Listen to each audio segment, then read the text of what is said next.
Philippine laws, Mark, ano ba ang mga subject sa pagnanakaw? Ang pagnanakaw, ano bang, hindi mo pwedeng nakawin ang puso. Yeah. Kasi kusa ibigay yan eh. So, hindi totoo yan. Ninakaw mo yung boyfriend ko, ninakaw mo yung girlfriend ko. Hindi totoo yan. Kasi kusang binigay ng boyfriend mo, ang tawag doon pangangaliwa, kusang binigay ng asawa mo, hindi ninakaw yung asawa mo. Kinaliwa ka, asawa mo. At kung nag-decide na magpanakaw yung partner mo, decision din yan. Pangangaliwa yan. Di ba? Hindi mo pwedeng, ninakaw mo yung asawa ko, ninakaw mo yung boyfriend ko, yung girlfriend ko, hindi totoo yan. Kasi kusang binigay ng boyfriend mo yan o girlfriend mo yan, ibig sabihin doon, pangangaliwa yan. But ang pagnanakaw na pinag-usapan natin dito, yung personal property. Ano yung mga personal property? Like cash, pera, jewelry, yung mga appliances, mga gadget, mga dokumento, or anything na personal property na may value, yun ang pagnanakaw.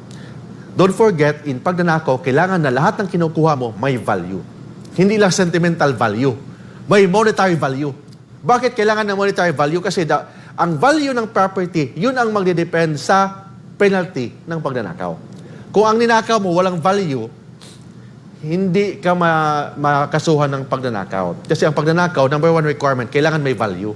So, hindi pwede, ninakaw mo yung isang panyo na itong panyo na to galing pa sa lola ko, yung singsing na ito galing pa sa kanununuan pa namin. Hindi pwedeng ganun.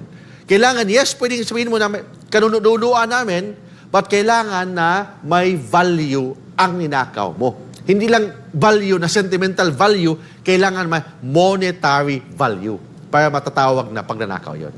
Oo, kasi kahit sabihin mong antique, hindi naman pala pwedeng ibenta, rin, Kuya Mark. Oo, kailangan may monetary value ang isang subject ng ninakaw mo. Mga painting man yan, masulat man yan, love letter, for example, ni Rizal, papunta sa kanyang unang girlfriend na sino yun?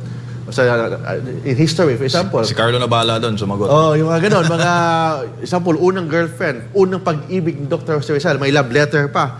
That is a more than 100-year-old document. So yes, sabihin natin, ano pakialam natin sa letter na yan?